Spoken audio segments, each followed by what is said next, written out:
고난 중에도 신실하라. 예레미야 37장부터 38장의 말씀 함께 살펴볼 거고요. 자, 오늘 말씀은 이 예레미야의 이 5번째 부분의 핵심이 되는 내용이 되겠습니다. 그래서 예레미야의 이 현실, 하나님의 말씀대로 살아가는 자의 이 현실과 고통, 그럼에도 불구하고 하나님께서 어떻게 보호하시는가, 신실한 자들을 어떻게 지켜가시는가를 오늘 함께 최종적으로 살펴보도록 하겠습니다. 우리가 지난 시간까지 해서 하나님은 끝까지 850년이 넘도록 신실하시지만 왕이나 백성들은 왔다 갔다 믿는 척하면서 기회 받다 안 믿고 이제 그런 모습들을 우리가 살펴봤죠. 그런 와중에도 신실한 자들은 레갑 집안 사람들, 이방에서 들어온 편입되었던 레갑 집안 사람들은 끝까지 포도주도 마시지 않고 집도 짓지 않고 믿음으로 살려고 애쓰고 있고, 그래서 약속을 받고, 그리고 이 구스 사람, 에티오피아 지역이라고 추정되는 그 구스 사람 에벤멜렉도 이방인임에도 불구하고 예레미야를 구해주고 하나님께 약속을 받는 이런 아주 대조되는 모습들을 우리가 살펴봤고요. 그리고 우리가 지난 시간에 이 끝까지 하나님의 말씀을 듣지 않고 두루마리를 하나님의 말씀을 불태워버리는 여호야김 왕, 그리고 10몇 년이 지나서 마지막 왕이었던 시드기야도 끝까지 듣지 않고 결국 두루마리를 불태워더니 그 나라가 결국은 예루살렘이 불타버리는, 그러니까 하나님의 말씀을 불태워버리니까, 하나님의 말씀을 없는 것처럼 여기니까, 그 원문에 보면 없는 것처럼 여긴 거예요. 완전 무효시켜버렸어요. 하나님의 말씀을 완전히 무시하니까 자신의 삶도 완전히 자멸하게 되는 그런 모습들을 우리가 대비해서 살펴봤고요. 오늘 이 궁극적으로 37장과 38장에는 이 마지막 왕 시드기야가 도대체 어떻게 하나님을 무시하는가를 잘 보여주고 있습니다. 이 사람이 결론부터 말씀드리면 우유부단합니다. 여러분, 우유부단이 뭐죠? 이 사람이 말하면 저렇게 하고 저 사람이 말하면 저렇게 하고, 이게 맞나 저게 맞나 결정도 못하는 그런 게 우유부단한 거잖아요. 근데 여러분, 이 우유부단함이 어디서 오는지 아십니까? 믿음이 없어서 우유부단한 거예요. 하나님을 확실하게 믿으면 우유부단할 일이 없어요. 말씀대로 하면 되니까 힘들 것도 없고 넘어질 것도 없고, 고난이 와도 하나님이 고난에 대한 약속을 주셨기 때문에 넘어질 것도 없죠. 그래서 궁극적으로 오늘 이 2장에 걸쳐서 고난 중에서도 끝까지 신실한 예레미야와, 그리고 이 고난 앞에서, 이 멸망 앞에서 흔들리는 우유부단한 시드기야의 모습을 대비해서 여러분 이 두 인물을 보시면서 나는 시드기야 같은 인물인가? 힘들면 원망하고 기분 좋으면 하나님 잘 믿고 어떤 그런 믿음 없는 시드기야 같은 신앙을 하고 있는 건 아닌가? 아니면 정말 예레미야 같이 고난 중에도 끝까지 할 말하고 말씀대로 살려고 애를 쓰는가? 이 두 인물을 보시면서 나는 어디에 속해 있는가? 한번 스스로를 돌아보시고 신앙의 전공과 유익이 있는 시간이 되길 소망합니다. 그래서 오늘은 37장 이렇게 살펴볼게요. 자, 37장 1절입니다. 자, 때에 바벨로니아 왕 느부갓네살이 유다를 침략하여 여호야김의 아들 유다 왕 고니야, 고니야라는 왕 실제 이름 여호야긴입니다. 여호야긴, 여호야김의 아들이죠. 여호야김이 11년 동안 하고 두루마리 불태우고 나라를 말아먹었죠. 그래가지고 이제 죽고 나서 여호야긴 그의 아들을 이제 바벨론 왕이 앉혀놨는데 3개월만 딱 하고 망한 겁니다. 우리가 지난 시간에 여호야김 핏줄에는 다윗의 왕에 오를 자가 없을 것이다 그랬거든요. 너무 악해가지고. 그러니까 여호야긴 3개월 만에 잘리고 이제 시드기야, 요시야의 셋째 아들인 시드기야가 이제 왕이 됩니다. 또 11년을 통치하게 되고 나라가 망하죠. 그때가 598년입니다. BC 598년, 그러니까 한 10년, 11년 전이죠. 시드기야 왕과 그의 신하들과 유다 땅의 백성들은 예언자 예레미야를 통해 선포하신 주의 말씀에 귀 기울여 듣지 않았다. 그러니까 창조주의 말씀을 듣지 않으면 피조물은 멸망하게 됩니다. 여기 있는 저와 여러분도 피조물이죠. 여러분이 자유의지가 있다고 해서 여러분이 피조물이 아닌 건 아닙니다. 여러분은 누군가가 만든 존재예요. 우연히 생겨난 우연의 산물이 아닙니다. 그 진화론에서 얘기하듯이 과학에서 얘기하듯이 빅뱅이 빵 터져가지고 그건 말도 안 됩니다. 그런 건 있을 수 없는, 과학자들도 빅뱅을 믿지 않아요. 그런 일은 가능하지 않기 때문에. 여러분, 우연의 산물이 아니라 창조주께서 만드신 작품이죠. 여러분은 피조물인데, 피조물은 창조주의 말을 들어야 됩니다. 창조주의 말을 듣지 않으면 멸망으로 가는 거죠. 여기 2절에 보시면 주의 말씀을 귀 기울여 듣지 않았다. 안 들으면 망하는 거예요. 그 즈음 유다 왕 시드기야는 셀레마의 아들 여후갈과 또 마하세야의 아들인 제사장 스바냐를 예언자 예레미야에게 보내어 이렇게 요청했다. 그대는 우리를 위하여 우리의 하나님 주께 기도해 주시오. 여러분, 이 시드기야가 하나님을 잘 믿는 왕이 아닌데 사람을 보내가지고 예레미야한테 하나님께 기도해 달라는 겁니다. 여러분, 왜 그럴까요? 왜 예레미야에게 기도해 달라고 부탁하는 것일까? 다급하니까 하나님을 찾는 거죠. 당시 예레미야는 갇혀있는 상태가 아니었으므로 백성들 가운데 자유롭게 어디든 다닐 수 있었다. 그 무렵 파라오의 군대가 이집트에서 출정하였으므로 예루살렘 성읍을 포위하고 있던 바빌로니아 군대가 그 소식을 듣고는 이집트 군대와 맞서 싸우기 위해 예루살렘에서 잠시 물러갔다.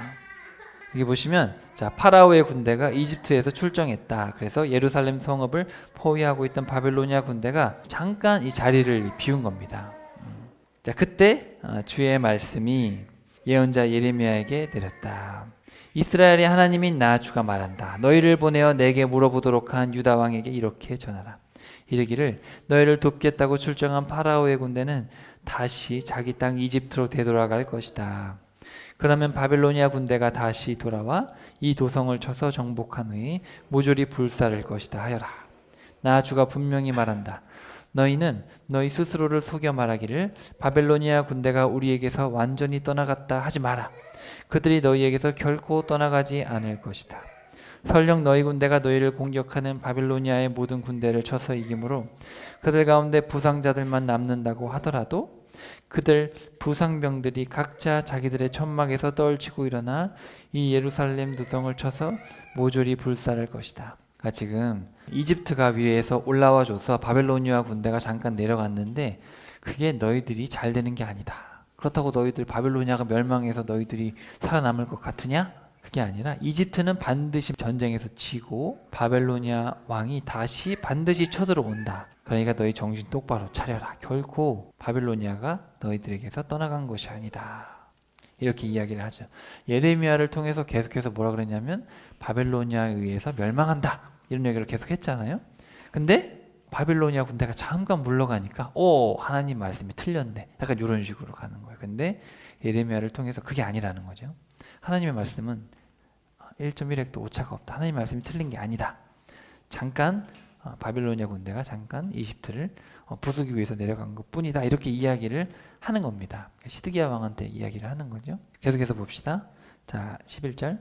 이집트의 파라오 군대와 맞서기 위해 바빌로니아 군대가 예루살렘으로 물러간 뒤에 예언자 예레미야는 예루살렘 도성을 떠나 베냐민 지파 땅으로 향하고 있었는데 그것은 자기 집안의 재산 가운데서 자기 몫을 상속받을 일이 있었기 때문이었다. 자, 여기 보면은 이제 바벨로니아가 이게 쳐들어왔다가 잠깐 물러나 있으니까 좀 자유로울 거 아닙니까? 그러니까 이 예레미야가 이제 가려고 막 하고 있는데 여기 보시면 자기 집안의 재산 가운데 자기 몫을 상속받을 일이 있었다라고 번역을 했어요. 근데 원문에 보면은 이렇게 번역할 수도 있고 또 어떻게 번역할 수도 있냐면은 자기 백성들과 나누다라고 되어 있습니다. 그러니까 이게 자기 백성들 가운데서 자기가 분깃을 어떤 재산을 받는 그렇게 해석할 수도 있고 또 한편으로는 자기 백성들과 자기를 이렇게 나누는 거예요.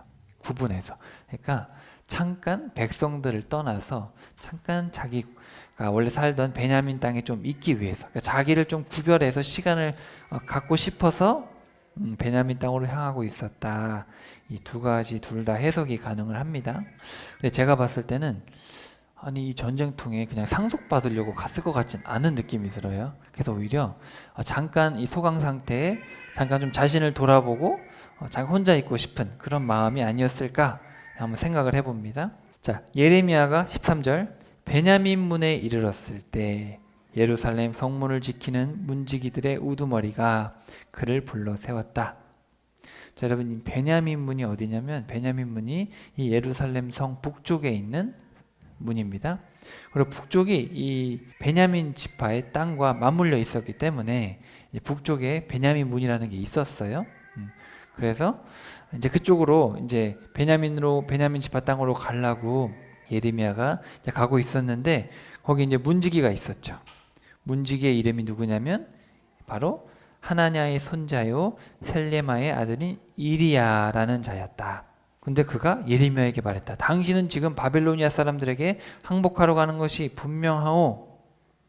그러니까 이리야라는 사람이 예레미야가 지금 자기 땅으로 잠깐 시간을 보내기 위해서 잠깐 백성들하고 떨어져 있고 싶어가지고 잠깐 이 베냐민 지파 땅으로 가려고 베냐민 문을 이제 통해서 가려고 하는데 거기 문지기 이리야가 오해하는 겁니다. 갑자기 잡는 거예요.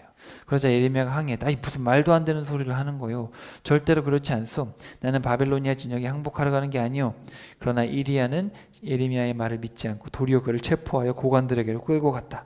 그러자 고관들은 예레미야를 보고 분노하면서 그를 매질한 후에 서기관 요나단의 관저에 가두어 버렸다. 당시 그 집은 감옥으로 사용되고 있었기 때문이었다. 그리하여 예레미야는 꼼짝없이 서기관 요나단의 관전에 지하토굴 깜방에 여러 날 동안 갇혀 있게 되었다.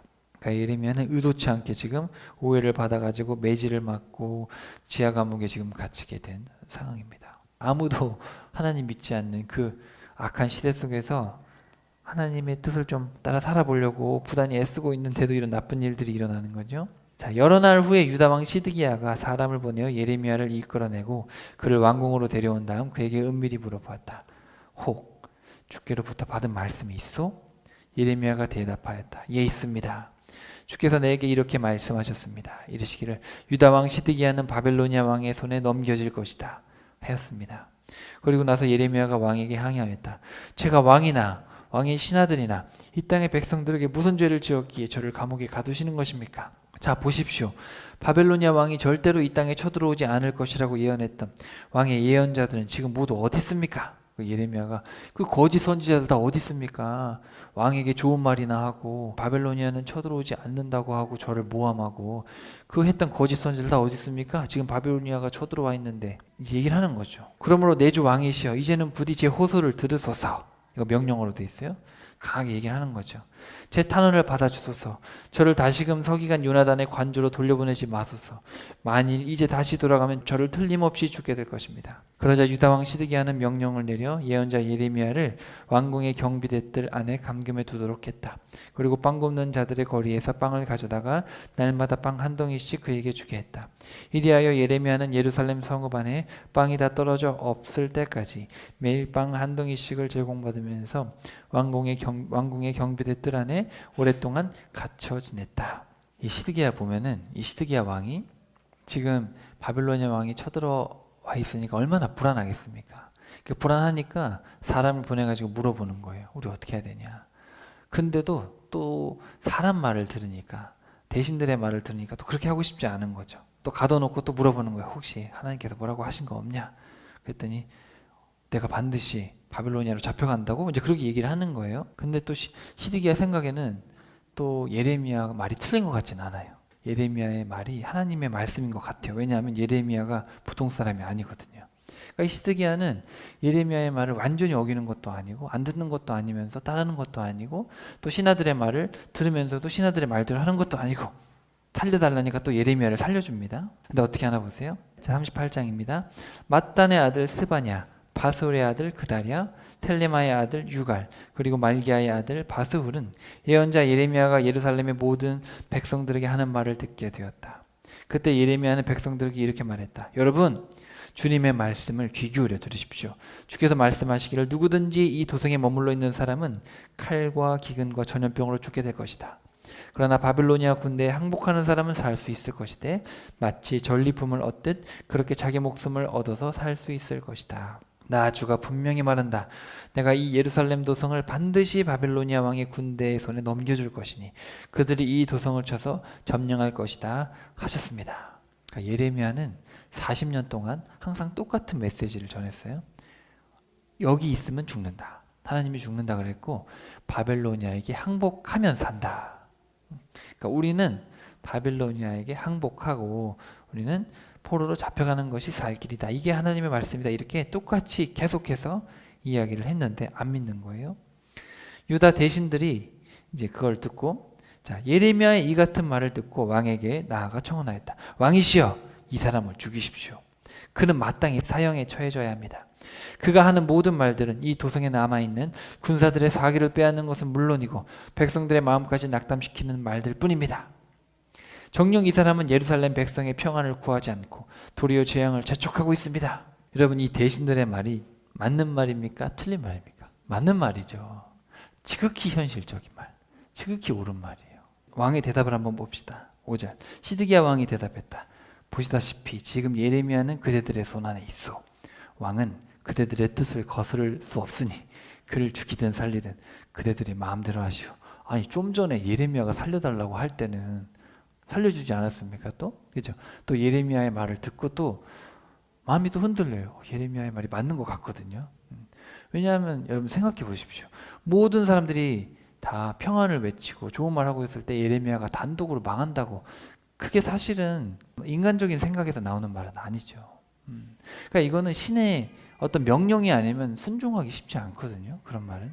그러니까 딱 봐도 이 말이 다 듣기 싫지만 이건 신의 말일 수밖에 없는 상황인 거예요. 그러니까 시드기야가 생각했을 때도 이 사람이 미치지 않고서는 저렇게 얘기할 수가 없는 거예요. 그러니까 시드기야도 믿으면서도 이 사람도 인간이고 믿음이 없는 거죠. 우유부단한 거죠. 대신들 앞에서는 또 대신들의 환심을 사야 되고 나라를 또 이끌어 가야 되고, 그러니까 그대들이 죽이든 말든 알아서 하십시오. 좀 전에는 예레미야의 말을 또 듣더니, 자, 그러자 대신들은 예레미야를 끌고 가서 왕자 말기야의 집에 있는 깊은 물 웅덩이 안에 집어넣었다. 그 물 웅덩이는 왕궁 경비대 뜰 안에 있었는데 그들이 예레미야를 거기에 집어넣을 때 그를 밧줄에 매달아 아래로 내려 보냈다. 그때 그 물웅덩이 안에는 물이 없고 온통 진흙뿐이었으므로 예레미야는 진흙탕 속에 빠져 있었다. 그래서 이제 이건 감옥이 아니라 진흙탕이니까 이제 죽게 된 겁니다. 예레미야가 죽을 위기에 빠진 거죠. 참 이런 것들을 보면 이 하나님을 믿고 십자가의 길을 지고 가는 이 삶이라는 게 참 고달프긴 합니다. 정말 고달프고 외롭고 힘든 이 길이죠. 여러분, 예레미야가 40년 동안 결혼도 안 했어요. 그러니까 뭐 같이 배우자하고 같이 손잡고 의지할 사람도 없습니다. 단신으로, 자녀도 없고 이 단신으로 모든 상황의 모든 사람들이 우리는 괜찮다. 바빌로니아 왕은 쳐들어오지 않는다. 이렇게 얘기하고 있고 으쌰으쌰 해서 어쨌든 살아보려고 인간적인 생각으로 발버둥 치고 있는 상황에서 예레미야는 단신으로 서가지고 하나님께서 우리는 멸망한다고 하셨다. 우리는 잡혀가야 된다. 바빌로니아 반대로 쳐들어온다. 이렇게 거꾸로 얘기해야 되는 이 상황이죠. 그러니까 백성들은 맨날 욕하죠. 돌 던지죠. 여러분, 이게 쉽습니까? 어렵습니까? 여러분 할 수 있으시겠어요? 하나님이 시키면 할 수 있겠습니까? 우리 인간에게는 군중심리라는 게 있어요. 들어보셨어요? 뭐냐면은 사람들이 하면 나도 모르게 하게 됩니다. 예를 들어서 이 방에 모든 사람들이 짜고 한 사람 딱 있어요. 근데 이 방에 막 연기가 나가지고 불이 났는데 모든 사람들이 앉아 있는 거예요. 그러면 그 사람이 뛰쳐나갈까요? 앉아 있을까요? 앉아 있어요. 불이 나고 연기가 나서 죽을 것 같은데도 모든 사람이 앉아 있으면 나도 앉아 있게 됩니다. 사람이 그래요.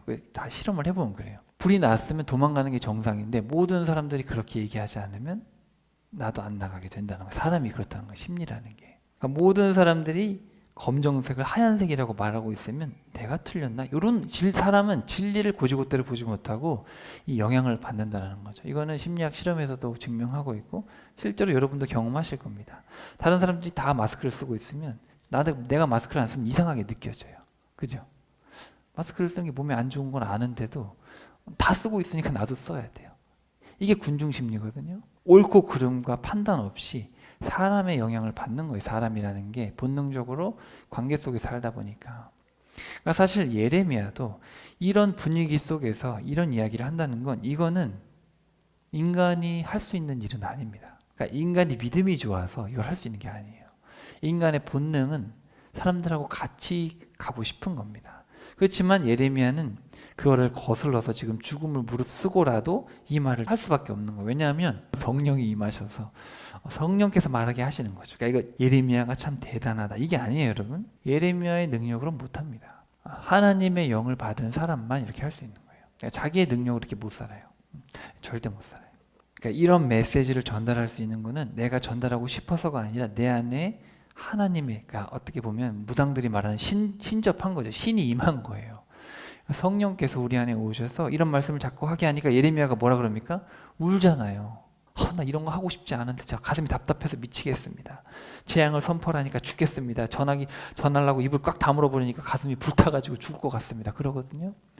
그러니까 정말 성령 받은 사람들, 정말 하나님의 자녀들, 구원받은 사람들은 전하지 않으면 가만히 있을 수가 없는 거예요. 우유부단할 수가 없어요. 이 시드기야처럼 우유부단할 수가 없어요. 그러니까 여러분 우리 신앙을 잘 봐야 돼요.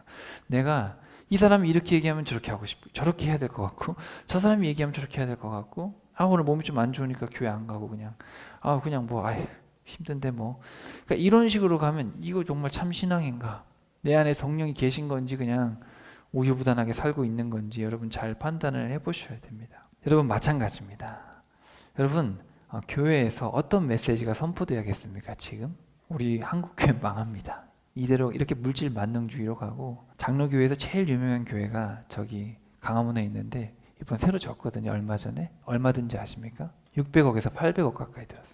한국을 기념하는 교회여서 그렇게 크게 지었죠. 예수님이 기뻐하실 것 같습니까? 교회를 그렇게 지으면은. 그럼 이런 세상 속에서 이렇게 모든 사람들이 돈 교회를 크게 짓고 성도들은 다 돈 하고 그럼 이런 상황에서도 하나님은 우리 편이십니다. 하나님은 끝까지 우리를 보호하시고 하나님의 뜻은 평안이요 재앙이 아닙니다. 예레미야의 말씀인데 물론 하나님의 뜻은 평안이죠. 하나님의 뜻은 평안이 아니고 재앙이 아닙니다. 여러분 11조만 하시면 물질의 복을 받게 됩니다.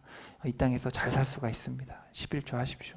여러분 이런 메시지들이 정말 성경의 메시지라고 생각하십니까? 저는 그런 메시지를 들으면 화가 납니다. 예수님께서 여러분 빵을 주셨어요. 예수님께서 오병이어의 기적을 일으켜가지고 거기에 있던 수많은 사람들한테 빵을 줬거든요. 그러니까 사람들이 좋아했겠어요? 안 좋아했겠어요? 엄청 좋아했죠. 아니 어떻게 오병이어로 물고기 몇 마리하고 빵 몇 개를 어떻게 이렇게 많은 사람을 먹였나? 왕으로 세우자. 그러니까 예수님이 뭐라 그랬냐면은 그 빵이 아니고 내가 생명의 빵이다. 나를 믿어라. 그 다음에 빵 안 줬단 말이죠. 그러니까 다 떠나갔어요. 그러니까 결국 사람들이 돈 때문에 교회를 오는 거예요. 돈 때문에 예수님 찾아갔고 자기의 평화 때문에 그리고 이 로마 사람들 때문에 죽겠는데 로마 사람들이 막 딸들을 다 잡아가고 맨날 돈 100만 원 벌면 한 8, 90만 원 가져가니까 짜증나는 거죠.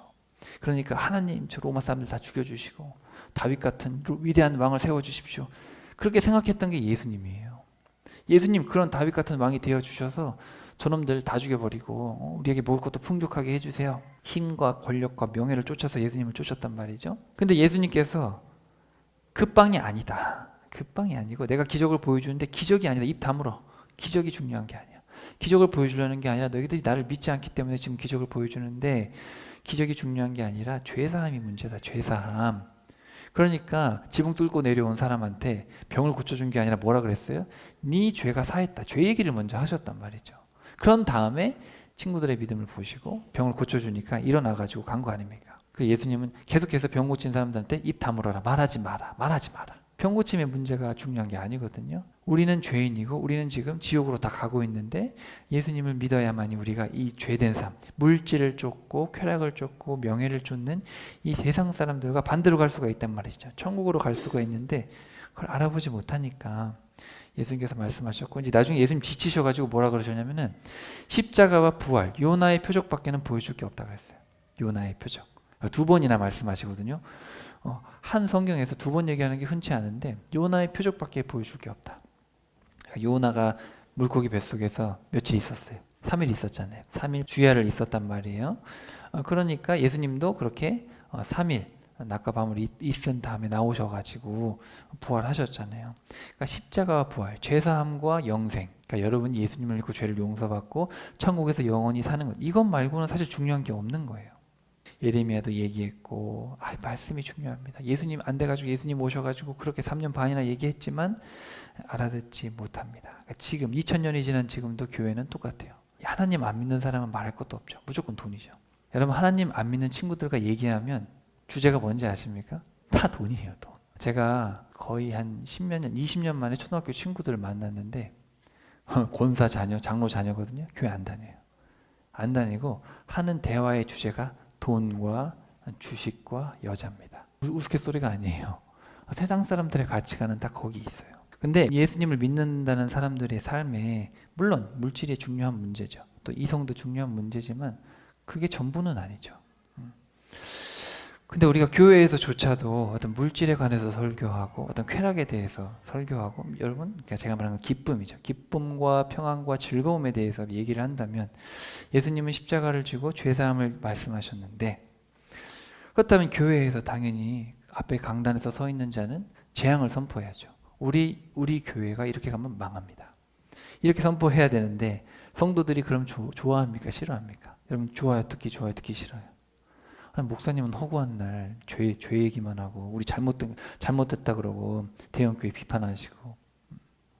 근데 여러분 저는 절비한 얘기가 아니죠. 저는 제 삶을 제가 책임지면 되고 여러분의 삶은 여러분이 책임져야죠. 제가 여러분의 삶을 책임질 수 없습니다. 책임지지도 않죠. 여러분의 삶은 여러분이 책임져야 돼요. 근데 제 책임은 여러분에게 올바른 하나님의 말씀을 그대로 전하는 것이고 여러분은 그걸 잘 들으셔야 돼요. 근데 중요한 거는 성경의 대부분의 얘기는 이렇게 하나님께서 책망하시는 얘기라는 사실이에요. 왜냐하면 사람이 하나님의 말씀을 그대로 믿지 않아요. 있는 그대로 믿기를 힘들어합니다. 왜냐하면 다른 사람들 눈치 보고 다른 사람들의 어떤 세상 풍조를 따라가니까. 잘 판단하셔야 돼요. 지금은 우리나라가 어렵고 이럴 때니까 우리나라의 부흥을 위해서 기도하고 지금 물가도 높고 먹고 살기도 힘드니까 우리 성도들이 잘 먹고 잘 살 수 있도록 기도하고 성도들이 다 너무 힘들고 좌절해 있으니까 성도들에게 힘이 되는 말씀을 전해야 되지 않겠냐. 과연 그럴까요? 지금 공부하느라 힘들어 죽겠는데 목사님은 교회 가니까 이상한 얘기만 하고 공부할 때 서울대 갈 수 있도록 기도해 주셔야지. 전 서울대 갈 수 있도록 기도 절대 안 합니다. 서울대 가면 또 뭐 해야겠어요? 미친듯이 공부해가지고 좋은 취직하려고 그죠? 그럼 성경 언제 봅니까? 그건 멸망의 지름길입니다. 전 여러분이 서울대 안 갔으면 좋겠어요. 서울대 가지 말고 학교 그만두고 성경 보세요. 제 말이 말 같지 않지만 여러분 그럼 하나님 믿는 사람이 그 정도 해야 되지 않겠습니까? 제가 좀 흥분해서 말씀드린 것 같지만 여러분 공교육을 하면 여러분 초등학교 1학년부터 대학을 졸업하면 99%는 무신론자가 됩니다. 빈말이 아니에요. 교회를 다니는 사람들 고등학교 때까지만 갑니다. 엄마 아빠 따라서. 대학 가면 교회 절대 안 가요. 엄마 아빠랑 같이 있으면 대학교 때도 가는데 대학 졸업하면 안 갑니다. 단절하고 사는 건 아닌데 제가 드리는 말씀은 방향에 대해서 말씀을 드리는 것 같아요. 방향에 대해서. 왜냐하면 제가 많이 경험했을 때 고등학교 가면 공부한다고 안 오더라고요. 교회를. 대부분이. 그러면 대학교 가면 가냐? 안 가요. 궁극적으로 이제 그 잘못된 것에 대해서 같이 공론화해서 가는 거는 비판하고 싶은 건 아니고 취지는 어쨌든 우리가 한국 교회를 사랑하기 때문에 바른 길로 가고 싶어서 하는 거예요. 그리고 제가 그 젊은이들에게도 얘기하는 거는 그렇게 하라는 얘기가 아니라 가치관이라는 게 되게 중요하잖아요. 말씀 위에서 삶을 쌓아가야 되는데 공부가 일단 우선이니까 저는 그거는 전 동의하기 어려운 것 같아요. 일단은 가치관 자체는 하나님 중심으로 붙들고 가서 공부에 최선을 다해야죠. 공부할 때는 공부를 하되 그렇지만 제 주변에 수많은 사람들, 청소년들 제가 오랫동안 대해봤을 때 지금 한 학년에 교회 다니는 아이가 거의 없을 거예요. 한두 명? 거의 없어요. 제가 보니까 지금 청소년 기독교율이 거의 2, 3%도 안 돼요. 옛날에 3%였거든요. 옛날에. 부모의 현실은 너무너무 이해하죠. 저도. 그리고 한국 같은 경우는 지금 너무 경쟁도 심하고 사교육도 심하고 이러니까 현실을 봤을 때는 사실은 뭐 공부해야겠죠. 근데 이제 과연 그렇게 열심히 살아서 나중에 정말 신앙으로 성장하면 좋은데 제가 그런 걸 못 봤기 때문에 그리고 실제로 뭐 제 얘기가 아니라 통계를 보면 지금 저희 세대 신앙이 너무 달라요. 거의 교회 안 나가죠. 거의 안 가고 뭐 제 친구들만 봐도 교회를 거의 안 가니까 어렸을 때 다녔지만 그리고 이제 제 다음 세대 뭐 거의 교회를 안 간다고 보면 돼요. 지금 주일학교가 이제 거의 문을 닫으니까 이 말씀 드리는 것은 우리가 바른 길로 가서 모범이 되자라는 얘기를 하고 싶은 거예요. 저도 우리만이라도 왜냐하면 이 2600년 전에도 똑같았거든요. 사람들이 똑같이 하나님의 말씀보다 자기 삶이 우선이었단 말이에요. 그때도 그랬고 예수님 때도 그랬고 지금도 그렇죠. 지금도 삶이 복잡하지. 물론 복잡하죠. 그러니까 시드기야 왕도 우유부단한 걸 이해합니다. 저도 시드기야 왕의 입장에서는 왕이니까 대신들의 말도 들어야죠. 백성들의 환심도 사야죠.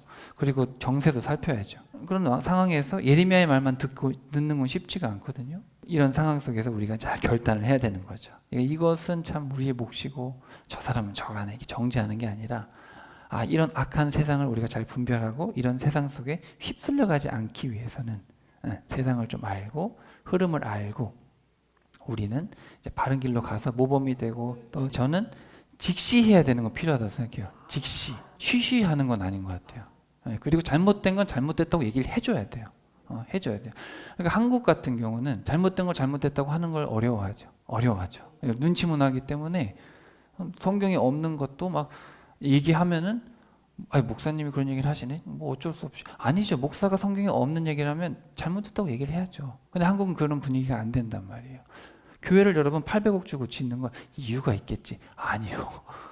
그건 생각을 해봐야 됩니다, 여러분. 그러니까 그런 식으로 합리화하기 시작하면 답이 없어요. 교회? 다 이유가 있겠지. 아니죠. 우리가 신앙이 우선이다라는 얘기는 해줘야 되지 않겠습니까? 저는 이제 그 얘기를 하고 싶은 거고, 지금 이 우유부단한 시드기야와 예레미야를 비교하다 보니까 제가 좀 강하게 말씀을 드렸는데, 저는 너무 세상이 악하기 때문에 우리가 신앙에 있어서는 타협을 해서는 안 된다고 생각해요. 신앙에 있어서만큼은. 예수님께서 말씀하셨듯이 부자가 그렇게 돈을 많이 모아가지고 편안히 잤는데 내일 죽으면 어떻게 되느냐. 예수님의 비유에서도 나왔듯이 신앙에 대해서만큼은 타협이 없고, 그 타협이 없다는 건 정죄하기 위해서가 아니라 오히려 우리만이라도, 예레미야만이라도 지금 바른 길로 가니까 희망이 되는 거 아닙니까? 예레미야마저도 하나님 등지고 난 말씀 전하기 싫어요. 나는 세상 사람들하고 똑같이 갈래요. 그러면 하나님은 진짜 좌절하시죠. 그래도 예레미야만큼이라도 이렇게 끝까지 신실하게, 고난 중, 오늘 설교 제목인데 이 고난 가운데 신실하려고 애를 썼잖아요. 어쨌든 말씀대로 살라고, 말씀 전하고. 그랬더니 어쨌든 돌아오는 사람도 있고, 또 그러니까 오늘 이제 7절 보시면 유다 왕궁에 구스 사람 에벤멜렉이라는 황관이 있었는데 그가 예레미야가 붙잡혀 무릉덩이 속에 던졌다는 소식을 듣고, 시드기야가 그때 이제 베냐민 문에 앉아 있었던 거예요. 그래서 황관 에벤멜렉이 왕궁에서 나와서 왕께 아뢰었다. 내 주 왕이시여, 저 사람들이 예언자 예레미야가 행한 처사는 매우 부당합니다. 저들이 예레미야를 깊은 무릉덩이 속에 던져 넣었으니 그가 분명 거기에서 굶주려 죽고 말 것입니다. 보소서, 이 도성에는 빵이 다 떨어져서 더 이상 먹을 것도 없습니다. 그러니까 시드기야가 구스 사람 에벤멜렉에게 명령해서 너는 여기 있는 군사 30명을 데리고 가서 예언자 예레미야가 죽기 전에 그를 속히 무릉덩이 속에 끌어내라. 그래서 이제 에벤멜렉이 군사들을 데리고 가가지고 여러 헝겊들과 헤어지고 낡은 옷가지들을 챙겨가지고 예레미야에게로 갔다. 그런 뒤 그는 그것들을 밧줄에 매달아 무릉덩이 속에 갇혀있는 예레미야에게 내려주면서 외쳤다.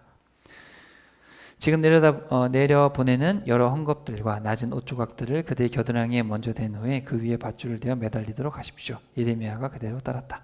그러자 군사들이 밧줄을 잡아당겨 예레미야를 무릉덩이 속에서 위에 끌어올렸다. 이때부터 예레미야는 다시 왕궁 경비대 뜰 안에 머물게 되었다. 그러니까 이 예레미야 혼자서 하나님의 말씀을 전하는 예레미야가 죽지 않게 또 하나님은 살려주십니다. 그러니까 우리가 다른 사람들하고 다르게 갈 거면 다르게 가면 죽을 것 같고 힘들 것 같지만, 그래서 주님은 예레미야를 살려주시는 거예요. 그 후에 유다왕 시드기야가 다시 사람을 보내어 예언자 예레미야를 성전의 셋째 문 입구로 데려오게 했다. 그러고 나서 왕이 예레미야에게 말했다. 내가 그대에게 한 가지 일을 묻고자 하니 그대는 내게 아무것도 일절 숨기지 마시오. 시드기야가 또 불안하니까 또 예레미야를 부른 거예요. 예레미야가 시드기야에게 대답했다. 왕이시여, 제가 사실대로 모두 말씀드린다 하면 왕께서는 당장에 저를 처형해 버리실 것입니다. 설령 제가 왕께 무슨 충고를 드린다 해도 왕께서는 그것을 받아들이지 않으실 것입니다. 이 말을 듣고 시드기야 왕은 예레미야에게 은밀히 맹세하면서 말했다. 우리에게 생명을 주신 주께서 살아계심을 두고 맹세하지만 나는 그대를 절대로 죽이지 않을 것이오. 좀 전에 죽이려고 그랬잖아요, 그죠? 좀 전에 죽이려면 죽여라 그랬는데, 나는 그대를 절대로 죽이지 않을 것이요 또한 그대를 죽이려고 그대의 목숨을 노리는 자들에게서도 결코 그대를 넘겨주지 않겠소. 그러자 예레미야가 유다왕 시드기야에게 말했다. 전능하신 만군의 주 이스라엘의 하나님께서 왕에게 이렇게 말씀하셨습니다. 이르시기를 만일 네가 바빌로니아 왕의 신하들에게 항복하면 네 목숨을 건질 것이고 이 도성도 불타지 않게 될 것이다. 또한 너와 네 가족의 목숨도 건지게 될 것이다. 그러나 만일 네가 끝까지 버티고 바벨로니아 왕의 신하들에게 항복하지 않으면 이 도성은 바벨로니아 군사들의 손에 반드시 넘어갈 것이니 그들이 이 예루살렘 도성을 파괴하고 모조리 불사를 것이다. 그러면 너도 그들의 손에서 벗어나지 못하고 붙잡히게 될 것이다 하셨습니다. 그러자 유다 왕 시드기야가 예레미야에게 말했다. 사실 내가 두려워하는 것은, 자 여기 잘 보세요. 사실 내가 두려워하는 것은 이미 나를 떠나 바벨로니아 군대에 항복한 유다 사람들이요. 만일 바벨로니아 군사들이 나를 그들의 손에 넘겨준다면 그자들이 나에게 무슨 짓을 할지 모르고 분명 나를 조롱하고 학대할 것이요. 여러분 우리도 이런 생각 많이 하지 않습니까? 내가 저 사람한테 옳은 얘기 했다가 괜히 나한테 뭐라 그러고 몰매 맞지 않을까? 사실 이 시드기야가 왜 이렇게 우왕좌왕하느냐? 왜 이렇게 우유부단하게 행동하느냐? 사람의 눈치를 보는 겁니다. 사람의 눈치. 참 우리 대부분의 경우도 그렇죠. 많은 사람들이 할 말을 못하는 이유는 사람의 눈치를 보기 때문이죠. 근데 저는 이제 일반적인 상황에서가 아니라 신앙 속에서 신앙이 성경이 없는 건 틀렸다고 얘기를 해야 되고 신앙적으로 옳지 않은 건 옳지 않다고 얘기를 해야 됩니다. 그래서 제가 여러분에게 말씀을 드리는 거죠. 예레미야가 대답했다. 바벨로니아 군사들이 왕을 그자들에게 넘겨주지 않을 것입니다. 왕께서는 아무 걱정하지 말고 오직 제가 왕께 전하는 주님의 말씀만 믿으십시오. 여기 보시면 믿으십시오라고 되어 있는데 그 명령어인데요. 원문에 보면 들으십시오입니다. 들으십시오. 샤마. 제발 주님 말씀만 들으십시오. 저도 솔직히 말씀드리면 여러분이 성경 말씀부터 보면 좋겠어요. 세상 책도 보고 교과서도 보고 다 해야죠. 일단 주님의 말씀을 보고 해도 늦지 않지 않겠습니까? 저도 목사 자녀로 자랐지만 신학교 졸업할 때까지도 성경을 잘 모르겠어요. 그게 제일 큰 딜레마였어요. 왜 목사 자녀로 5대째 집안에서 자랐는데 그리고 신학교까지 졸업해 갔는데 왜 성경을 모를까? 내가 공부를 안 한 것도 아니고. 그게 제 딜레마였거든요. 왜 주일학교 12년을 보내는데 성경을 모를까?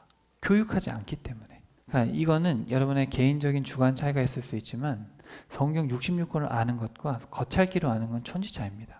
천지차이예요. 성경 66권을 바르게 알면 목숨을 걸게 됩니다. 왜냐하면 이게 진리이기 때문에. 이건 하나의 종교 경전이 아니에요. 그냥 필요할 때 읽고 힘들 때 읽고 그런 정도로만 생각한다면 여기 목숨 걸 이유가 없죠. 제가 말씀드리고 싶은 것은 하나님은 우리의 삶 전부를 원하시는 겁니다. 하나님은 우리 인생의 한 부분이 아니에요. 전부죠. 삶이 물론 복잡해서 제가 어떤 정죄를 하는 게 아니에요. 정죄를 하는 게 아니라 하나님은 우리의 삶 전부를 원하신다고 하셨고 그리고 우리가 하나님의 말씀을 바르게 아는 만큼 하나님에 대해서 바르게 이해를 할 수가 있습니다. 그리고 아는 만큼 행할 수가 있어요.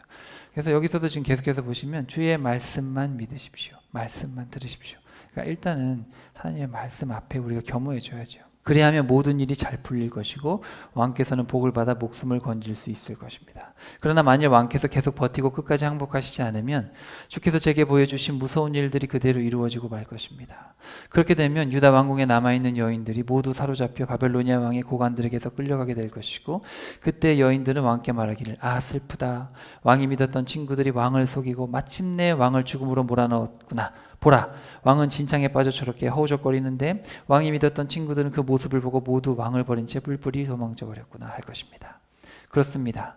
그렇게 되면 왕의 아내들과 자녀들도 모두 붙잡혀 바벨로니아 군대 앞으로 끌려갈 것이고 왕 자신도 그들의 손에서 벗어나지 못하고 사로잡혀 바벨로니아 왕 앞으로 끌려가게 될 것입니다. 또 그때 이 예루살렘 도성은 파괴되고 모조리 불태워지고 말 것입니다. 자, 이 모든 말을 듣고서 유다왕 시드기야가 예레미야에게 말했다. 이게 가관이죠. 그대는 지금 내게 했던 이 모든 말을 다른 사람에게 절대로 말하지 마시오. 그래야만 그대가 죽지 않고 목숨을 부지할 수 있을 것이오. 그러니까 시드기야 왕이 예레미야의 말을 들었어요. 맞는 것 같아요. 근데 다른 사람들에게 얘기하지 말라는 거예요. 왜냐하면 자신의 처지에 대해서, 자신의 치부에 대해서 들리는 게 별로 좋지 않거든요. 그러니까 정말 사람 눈치 많이 보는 거죠. 이 시드기야가. 물론 나라가 어지럽고 이런 상황 속에서 얼마나 힘들겠습니까? 시드기야 왕의 입장도 이해는 되거든요. 그렇지만 우리의 신앙생활이 시드기야 같아서는 큰일 나겠죠. 이 사람이 저렇게 말하고 이 사람이 저렇게 말하고 아니죠. 그냥 우리는 성경이 말한 그대로 가야 돼요. 안 그러면 계속 타협해야 되거든요. 타협하고 그러다 보면은 내 신앙이 어디로 가는지 알 수가 없죠. 만일 나의 신하들이 내가 그대를 만나서 그대와 무슨 이야기를 나누었다는 말을 들으면 그들은 분명 그대에게로 몰려와서 말하기를 예레미야여 내가 왕께 무슨 말을 했고 또 왕께서는 너에게 무슨 말을 했는지 우리에게 전부 말하라. 아무것도 숨기지 말고 다 말하면 우리가 너를 죽이지 않을 것이다 할 것이다.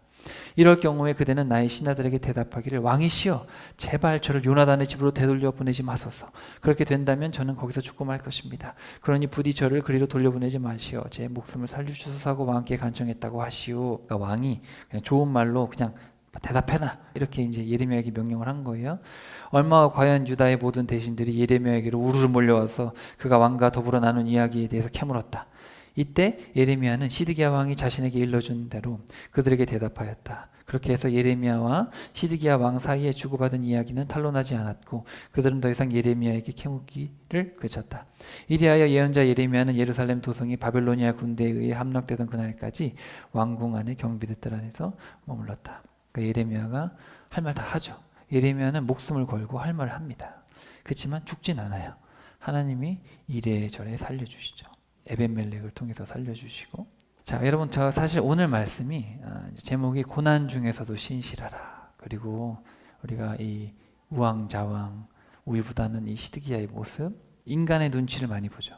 인간의 눈치를 많이 보고 또 여러 가지가 걸려 있지 않겠습니까? 그럼에도 불구하고 이 예레미야는 단신으로 아무도 듣고 싶어하지 않는 메시지를 전하고 욕먹어도 전하고 울며 겨자 먹기로 하나님께서 전하시니까 불붙는 것 같았다. 근데 여러분 이 예언자들 에스겔, 예레미야, 이사야 여러분 어느 예언자들 편한 삶을 살았습니까? 아무도 듣고 싶어하지 않는 메시지를 직접적으로 전했거든요. 요나는 도망갔잖아요. 전하기 싫어가지고. 그랬는데 잡아 끌어가지고. 근데 요나만한 인물이 또 없었던 거예요. 요나만한 신앙이 또 없어가지고 끄집어서 다시 옮겼죠. 우리가 성경대로 말하는 거는 정죄하기 위한 것이 되어서는 절대 안 될 것 같아요. 저도 그 말씀에 너무 동의하고 저도 늘 그걸 주의해야 될 것 같아요. 그러니까 저는 사실은 뭐 제 얘기를 하긴 좀 그렇지만 이런 불타는 마음이 저에겐 좀 있어요. 잘못된 것에 대해서 바로 잡아서 좀 같이 바른 길로 갔으면 좋겠거든요. 저는 한국 교회가 정말로 깨끗해지고 정말 칭찬받는 교회가 됐으면 너무너무 좋겠어요. 전 개척할 마음이 없었어요. 뭐하러 개척합니까? 교회가 이렇게 많은데. 그럼에도 불구하고 저는 한국 교회가 좀 정화될 수 있는 성경 그대로 좀 믿는 공동체를 만들고 싶었던 거예요. 정죄하기 위한 목적이 아니라 제발 좀 말씀 앞에서 보자. 저는 성도가 없더라도 근데 여기 보시면 말씀을 안 들으면 결국은 망하거든요. 그 시드기야도 시드기야 자녀들도 다 죽고 다 불타 죽잖아요. 이게 하나의 예표예요, 예표. 우리도 말씀대로 안 살면 결국 지옥 간다는 게 하나의 예표인데 500년 후에 예수님이 오셨을 때도 아무도 안 들었어요. 12명 중에 한 명 배신했죠. 그때도 안 들었어요. 예수님 말씀 안 듣고. 그럼 2000년 지금은 듣느냐? 제가 보기엔 지금도 별로 안 듣는 것 같아요. 저도 여러 교회에서 사역을 했지만 이런 메시지 거의 못 듣습니다. 대부분 이제 성도들의 어떤 평안이라든지 사업의 실패라든지 힘내라고 하고 저는 제 경험은 그랬어요. 거의 52주 설교를 들으면 거의 위로와 힘과 평안이었어요. 정말 우리나라 이렇게 이대로 망한다? 정말 한국교회 정말 회개해야 되고 정말로 말씀 앞에 바로 서야 된다. 저는 그런 메시지를 많이 못 들었어요. 물론 제가 다 아는 건 아니지만 제가 이렇게 강하게 말씀을 드리고 싶은 것은 비판의 목적은 절대 아니고 내 삶, 여러분의 개인의 삶. 어차피 우리가 주님 앞에 홀로 서야 되니까 나는 세상과 타협하면서 조금씩 말씀을 멀리하는 게 아닐까. 그러니까 말씀을 알면서도 하나님 지금 삶이 복잡하지 않습니까?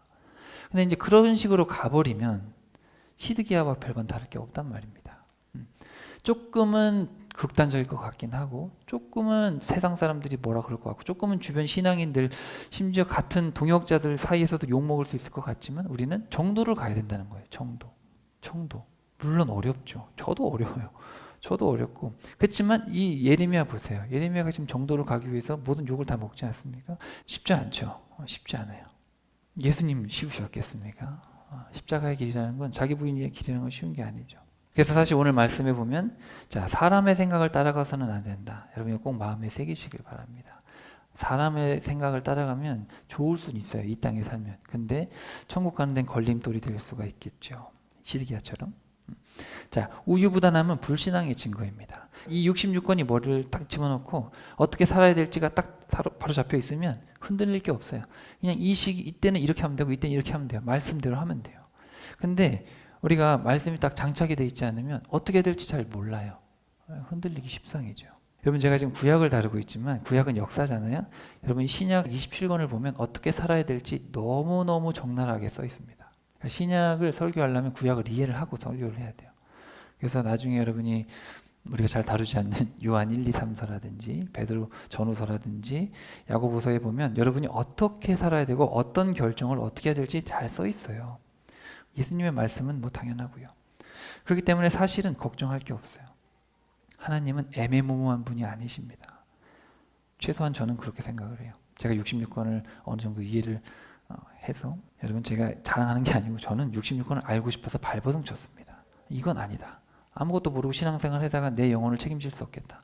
저는 매달렸어요. 알려달라고. 미친 듯이 봤어요.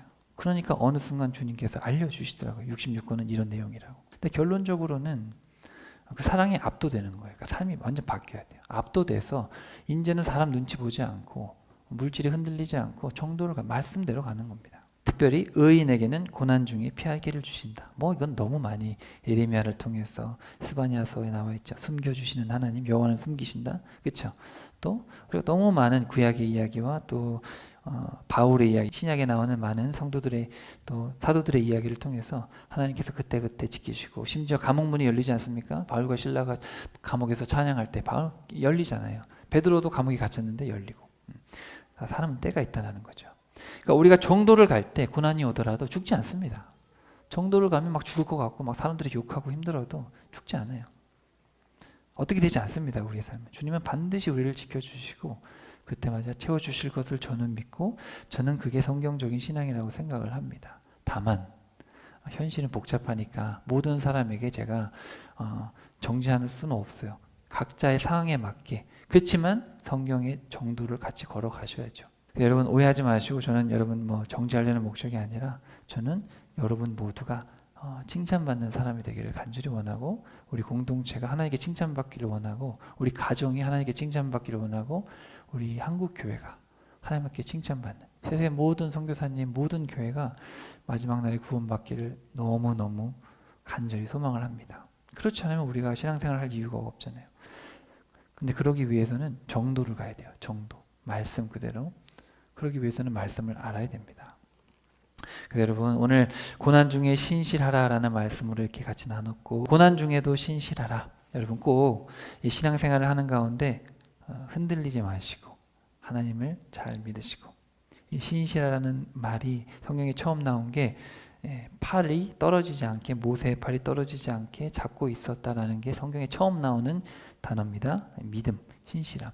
여러분 흔들리지 말고 주저앉지 마시고 말씀을 신뢰하시고 말씀대로 가다 보면 누가 뭐래도 말씀대로 하나님 손 붙들고 가면 주님께서 반드시 인정해 주실 날이 올 것입니다.